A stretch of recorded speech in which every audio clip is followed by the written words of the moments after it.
Well, hello everybody. Welcome to another episode of We Watch Shudder. My name is JD, and who is here with me?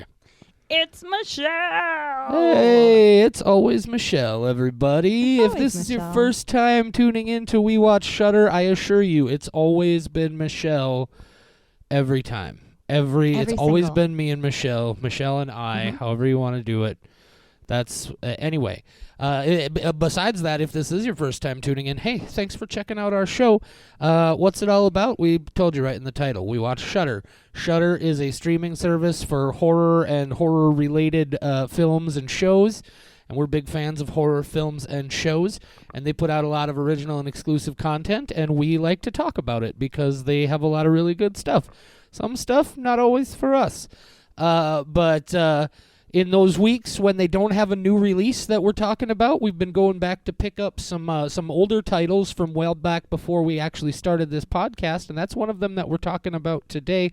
Michelle, what is the title on our agenda today? You're only asking me because you know I've struggled with pronouncing these correctly. We are watching, or have watched, Sadako versus Kayako. Hey, you got it. Sadako versus Kayako. practiced. If we're not pronouncing those right, blame Google. That's who told us how to say it. Sadako versus Kayako. Directed and written by who, Michelle? The guy who did Noroi, The Curse, your favorite movie that we have ever reviewed from Shudder. Koji Shiraishi is the writer and director of this film.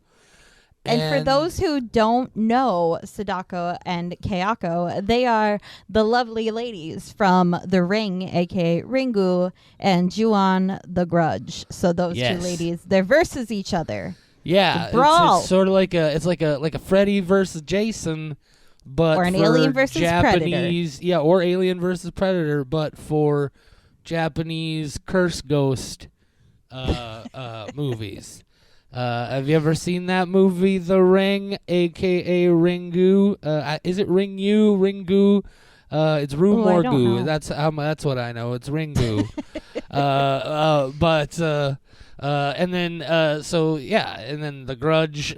They remade those movies for the Americans instead of just bringing them over here because apparently they don't think Americans want to read or watch Japanese people act, which I think is really unfortunate. But have you seen those original films? Oh, well, go ahead. We don't have to get into the comments too much. I was just going to say, love The Ring, love Ringu, love The Grudge, love Ju-on, The Grudge. All of those movies I fucks with. I love The Ring. All of my friends have heard this story because they think it is hilarious, and pretty much all my friends know who my brother is. But I will make this a very, very short summation of it. But basically, I was watching The Ring in the apartment above my grandmother's flower shop. I was watching for the first time by myself. It's important to note that it was above my grandmother's business because that meant separate phone lines. I was wrapping up the movie. I was very freaked out. The credits began rolling and my phone at my grandmother's place rang. Oh, that's priceless. I picked it up. There was a long pause. Then I heard 7 days.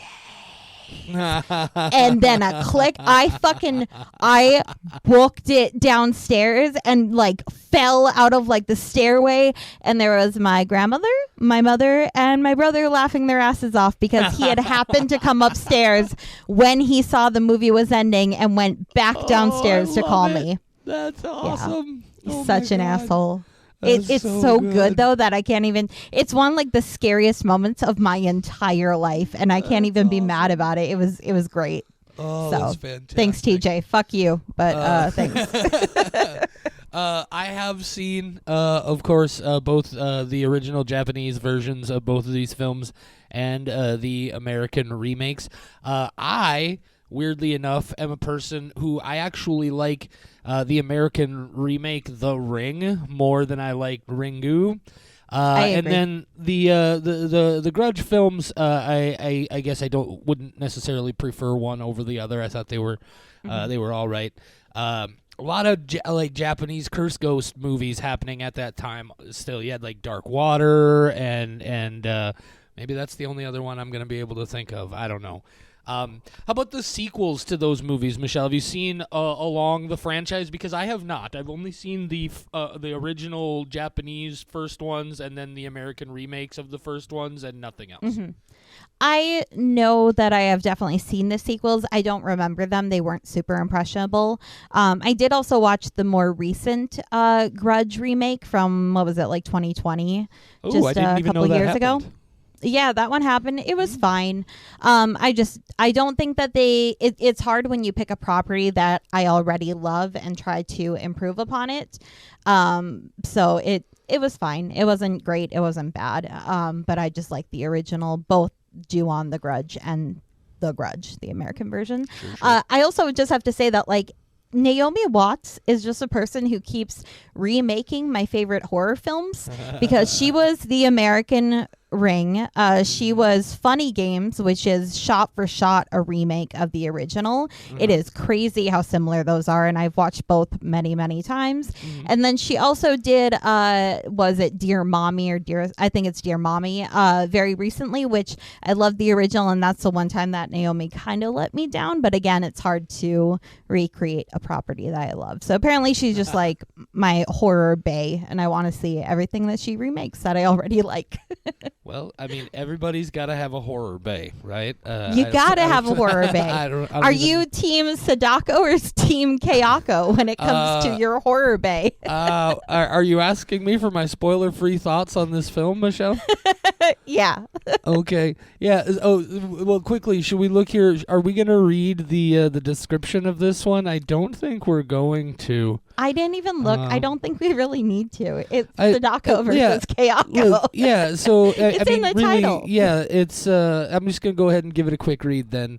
After viewing a legendary curse videotape, Natsumi discovers she only has 2 days before. Why am I reading this? You know what it is. One person gets the ring curse, the other person gets the grudge curse, and they gotta turn them against each other so they both die from their curses.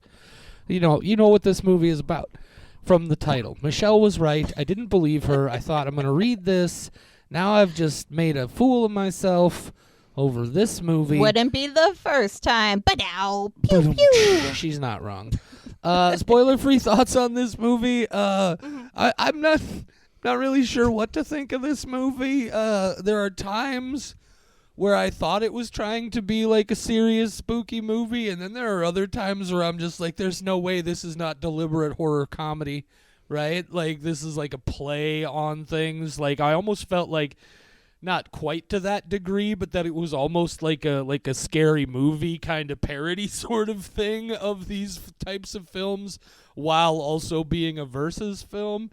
But it was just so weird, and there are bits of it that didn't make any sense to me. I had a little bit of difficulty following it. I also had something I'm going to admit to, but one of the most shameful, embarrassing moments in recent history while watching a film. I was incredibly disappointed in myself, but I'm going to talk about it because that's the kind of person I am. I gotta give this movie like, I don't know, 2 skulls. Okay. I want to know what the embarrassing thing was. Oh, I'm it's looking terrible. forward to getting into that. It's terrible, great. but I have to atone. I just ate an ice cube, so because I thought you were going to tell us the story, and apparently that was a badly timed ice cube. Hang on. I tried to chew it really quickly. Anyway, so... No, they got to stay into the spoiler section if they want to hear my incredible shame. Oh, I love it. I love shame so much, especially when it worst. happens to other people. It's the worst. So my thoughts, this was so fun, and I'm glad that the Shudder description does confirm and describes it as a wildly fun, tongue-in-cheek thrill ride at the very end. So I think it was deliberately Maybe I should have read cheesy. the description. I know. I was going to tell you afterwards, but now I have knowledge that you don't, and that makes me feel special. My husband, the man who does not like horror movies and laughs at all the inappropriate moments, came home from work and said he wanted to hang out with me for a bit, and I said, you can hang out while I watch this movie about the Ring and the Grudge ladies, neither movie you have seen. And he's like, yeah, I guess we'll see. I might leave after 10 minutes. I was like, that's fine. But he hung out the whole time and laughed at all the moments that he should laugh at. So I'm very proud of him. And that made made it a more enjoyable experience because often he is a terrible person to watch horror movies with.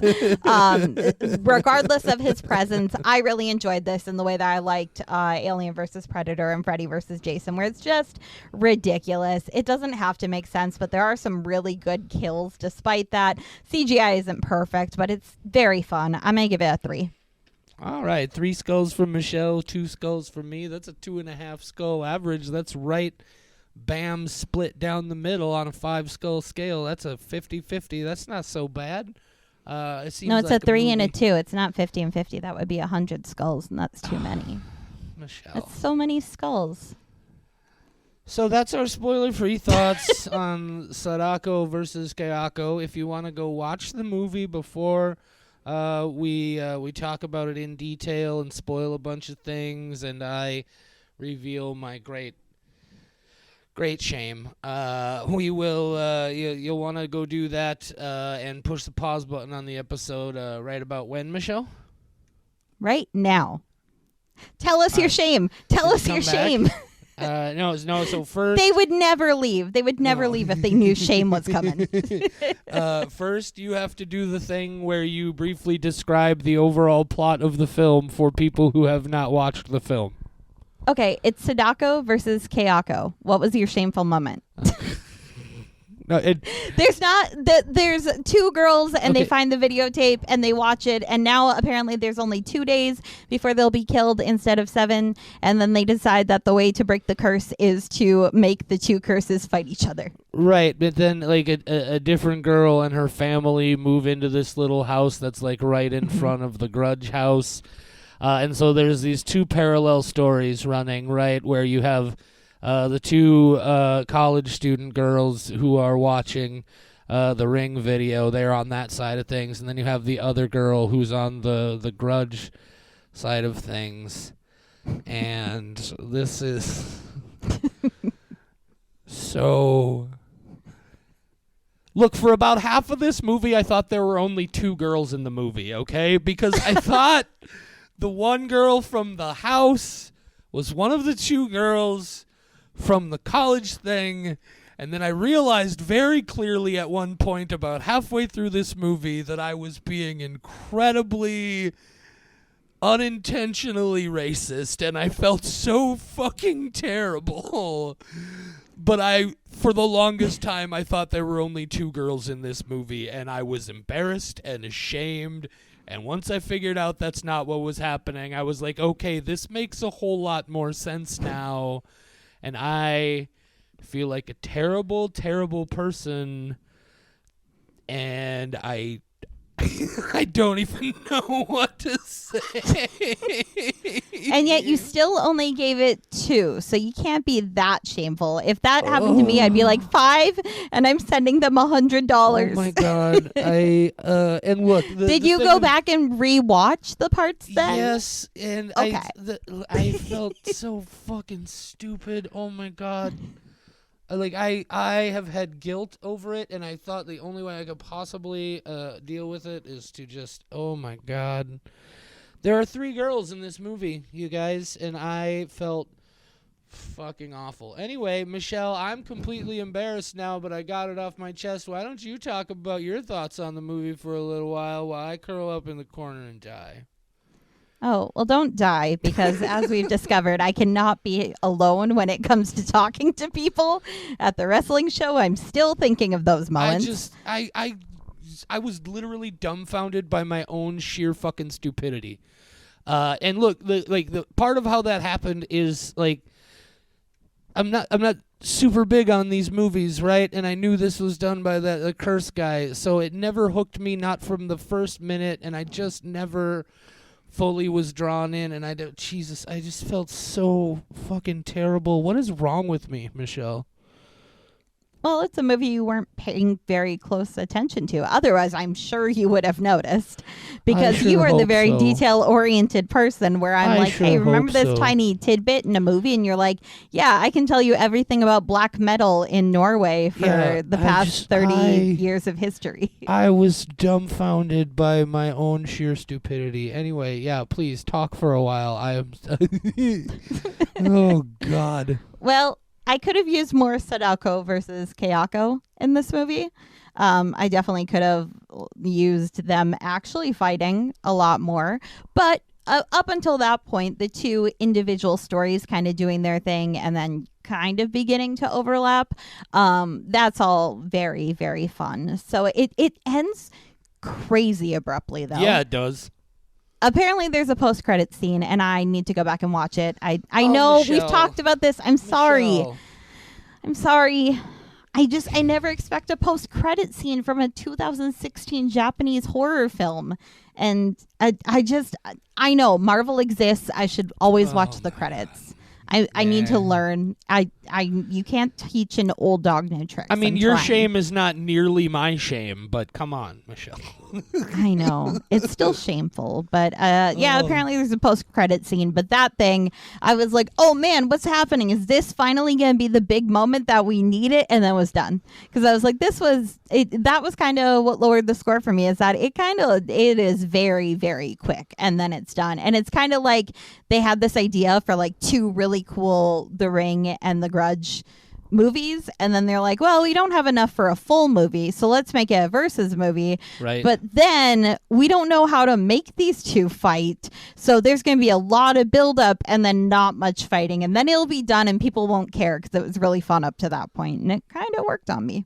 Yeah, there wasn't a whole lot of the actual battle between the two curse ghosts. That's like maybe about 10-15 minutes right at the very end of the film. There were some interesting things leading up to that, like obviously the two stories play in parallel. And then you got the kid is also there. What's his name? Toshiro, who was Kayako's son from The Grudge. He's also involved here. I thought that whole sequence where the four kids were at the house and the three kids bullied the one to go in, and then he comes back out and he's like working with the kid ghost to bring those other three in, and then the kid ghost betrays him and snatches him into the closet as well, or it was probably Kayako, were the two of them working together. I thought that sequence was super effective.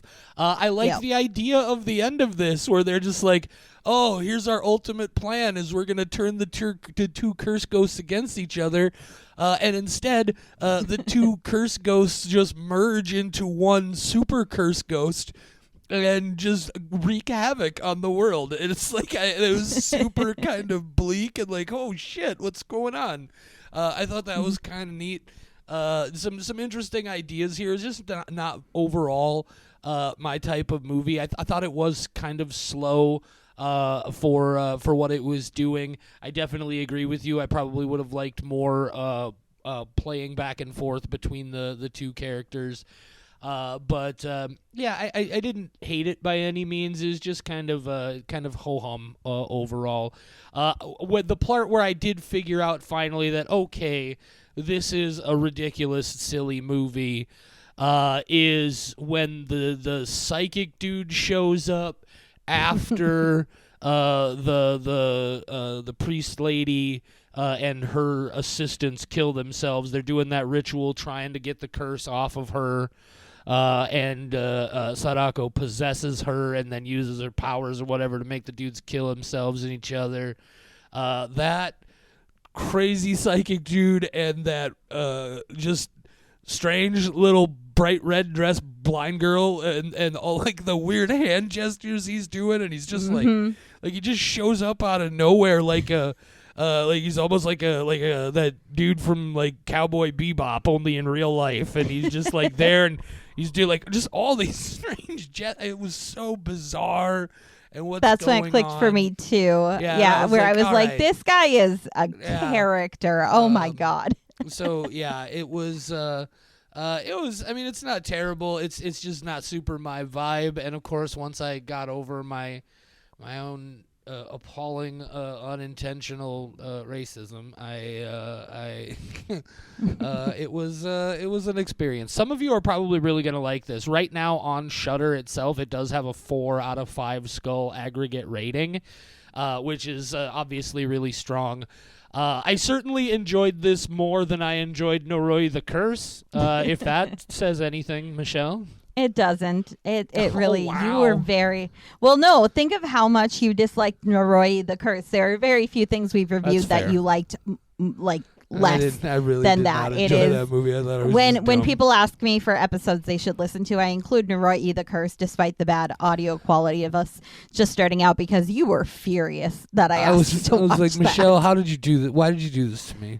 Yeah. Here's one thing- I'm realizing I really like Japanese horror. I didn't realize how much I like Japanese horror. Obviously, like I said, The Ring, The Grudge, Noroi the Curse, all I like how right different there things. you almost like did a thing where you combined The Grudge and The Ring into The Grinch, and I thought that was going to be that was so funny. It's good stuff. Well, I didn't. But yeah, our podcast is making me realize that I really like Japanese horror, and there's a lot more I'm going to go delve into because the more I think of it, I'm like, there's a lot of stuff that I have seen and have not made the connection that Japan's just got it going on. Yeah, and there's definitely plenty of Japanese horror that I enjoy. I'm especially a big Takashi fan Miike. of Miike on a number of levels. He's done so many different kinds of bizarre, right? Like the excessively over the top violent and the super like David Lynchian, like David Cronenberg weird shit. And some just like, I don't know if you've ever seen The Happiness of the Katakuris, but it's a horror Is that musical, Miike? Michelle. Yes, The Happiness my of the God. Katakuris. Yes. Okay, hang on. Yeah. I'm making a note. So yeah, his whole catalog I think is worth checking out. Of just an assortment of bizarre things there. What was the thing you had me watch that was banned from HBO? Oh, is that If you want to tell our listeners, because I had never heard of it. No, my God. So Takashi Miike in the first season of it was Showtime actually, I think. Showtime produced a series called Masters of Horror in the early 2000s, and in the first series they produced, I want to say, 13 episodes, and one of them was a Takashi Miike film called Imprint. And the movie was so fucked up in certain ways that Showtime refused to air it. And we're talking about Showtime, right? This is pay cable. Like, they will show just about anything. But they were like, nah, we're not gonna put this on TV. So nobody was able to see it until the DVD box set came out with all the episodes, and it is fucked up. I had never seen it until you mentioned it to me. And I like fucked up stuff, and that I was like, wow, I might have found a limit. I still liked it, but I was like, wow, I didn't expect to be completely shocked by something, and oh man, I loved it. Yeah. I think it is streaming somewhere. I'm trying to find out where. I think it's on Roku. Right Perfect. now. The whole series, So- Masters of Horror, is on there, I would imagine. Yes. Yep. It's a great it looks series, like by the whole way. thing's on there, and it's free on Roku. Yeah, the first season especially, there are some fantastic. John Carpenter has an episode in that first season called Cigarette Burns that I really, really enjoy. Yeah, it's real solid stuff. Also, as long as we're talking about fucked up Japanese horror, we would be remiss. I like where this is going because we don't have much to say about the movie. It is what it is. This is one that we all I'd knew rather what we talk were about getting, Japanese, going into it. So there's, of course, the legendary 1980s Guinea Pig series. Most I have a notably history. Guinea Pig 2, Flower of Flesh and Blood, which apparently Charlie Sheen once watched and was so convinced it was a legitimate snuff film that he like called the FBI or some shit. It's which, by the way, you can see all of Guinea Pig, Flower of Flesh and Blood, I believe, on YouTube. You can. And I was explaining it's fucked to somebody up. what the guinea pig films were, and I haven't seen them since high school, but I remember The Man Who Couldn't Die, I think that's what it's called. That one was the one where he realized he couldn't die, and it's a comedy horror more than anything, but him trying to slit his wrists was so upsetting to me that I started hyperventilating. And then that was the same night that I watched the one with the mermaid where he's removing her scales. And I went to show somebody these films because they'd never heard of them. And somehow, despite being not great effects, I think it's in the sound design, they still really, really get to me. And it's not like it's realistic, but it is very, very disgusting. You don't think it's real, but you think it is real gross. And yeah, so at least some of them are on YouTube. And Yeah. I don't know what it is, but I don't like them. I'm not a fan. Yeah. I mean, I've watched them many times, but I just do that to myself. So Yeah, like especially that, like I said, that second entry, Flower of Flesh and Blood. That's the one where they're torturing the woman, right? With like sound and stuff. It's basically the one where the dude in the samurai costume chops a woman up into various pieces, like that one. dismembers her over her entire body. It's basically like 45-50 minutes of dismemberment. Like it's almost more an effects reel, right? Like there's no narrative happening.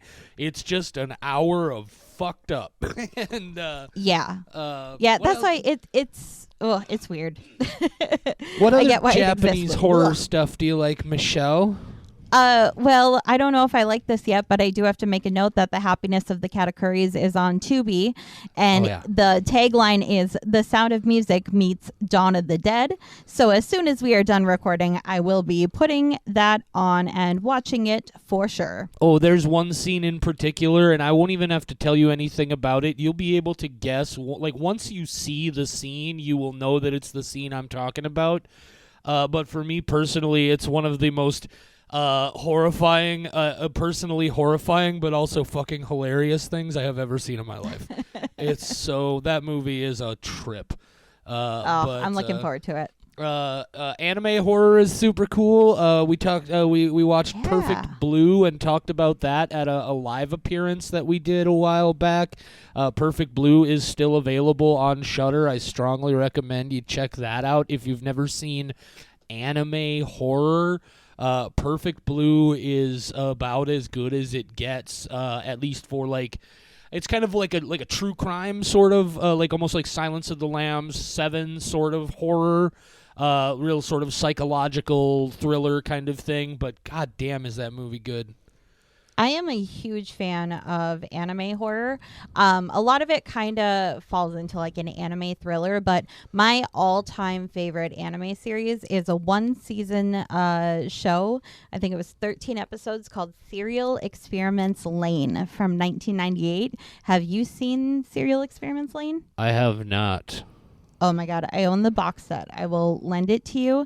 But it's from 1998, and it's this girl named Lane, and it's basically her connection with the internet and kind of becoming like a symbiosis with the internet. I don't want to tell you a lot because it's very fucked up, but it is basically like the horrors of the internet, according to somebody from 1998. But it is beautiful.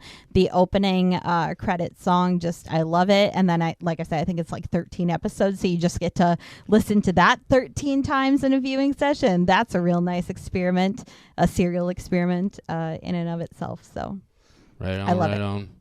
So yeah, lots of awesome things to be found in Japanese horror and Asian horror in general. I don't know if you guys remember, I think we talked about it, but late last year, Michelle and I had the pleasure of doing a panel at a local pop culture type convention called ValleyCon, where we talked about just sort of Asian horror in general. That was super fun. That was Anime Fargo that we did. Oh, was it at ValleyCon? Yeah, of course it ValleyCon was Fargo. our yep. Anime Fargo is where we did the Bill Moseley panel because Bill Moseley was there. That's right. Shout out to both of those conventions in the Fargo area. But yeah, it was a lot of fun getting to talk about those things, and now we finally found a reason to talk about them here on the show. And I'm glad we did that because, man, I still feel real bad about my experience. I'm so sorry. Please, I promise you, oh man, I should probably not say any more about it. Some people are going to be like, JD, why did you tell that story at all? Why would you ever bring that up on your podcast? Aren't you afraid of look, the ramifications are what they're going to be. I think it's better to admit that you fucked up instead of trying to pretend that you didn't. Right? And also, it's...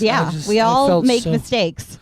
That's mean, I get Isla Fisher and the lady who is not Isla Fisher messed up all the time. I'm still not convinced that Isla Fisher and Jessica Chastain are different people. Are you talking about Isla Fisher and Aya Cash? No, not even Aya Cash. Isla Fisher... Aya Cash, I know what she looks like, but Isla Fisher, Jessica Chastain, and the other redheaded lady. There's like 6 of them, and they look the same, and they keep saying these are different people, and I'm just calling bullshit because I know what Hollywood is capable of, and I've never seen those people in the same room together. I appreciate your valiant effort to make me feel less terrible about my experience with Sadako versus Kayako. Michelle, the dog is getting very upset with me. It sounds like he needs to go potty, so we should wrap this up. Where can people find more of us if they're looking for more of us? In our houses, mostly we are kind of shut-ins who don't like to go anywhere. But if you want to connect with us online via Serial Experiments Lane style, please don't do that. Please don't upload yourself to the internet. Then you can find us on basically all the big conglomerate monopolies that have taken a hold of our lives, including Facebook and Instagram, which is now called Meta. Meta. You can find us on the metaverse. So we're on Facebook and Instagram under We Watch Shudder. We are on Twitter under We Watch Shudder. That is where JD likes to post every random thought that he can find, and I often respond to them. But I often respond to your thoughts, and I don't think you get a notification, but just so you know, I do respond to your tweets under the same account. I think it's very funny. I laugh at myself, and that's all that matters. And then we have a TikTok account. For a year, I've been saying that we will upload stuff to the TikTok account. I still haven't, but if you want to go follow that, it's We Watch Shudder. I don't even upload things to my personal TikTok account. I just save funny videos of birds. So I don't know. Someday I might find something worthy of TikTok, but like I don't have a horror dog. I have a dog, but it's not like a horror themed dog. She's a little white asshole. So I don't know. Yeah, so's this dog. Can we wrap this up so I can take him out to pee before he bites my hand off, Michelle? Well, he could eat another of your toes, and then you'd be 8 toes. Say goodnight, Michelle. Good night. Wait, good night, Michelle.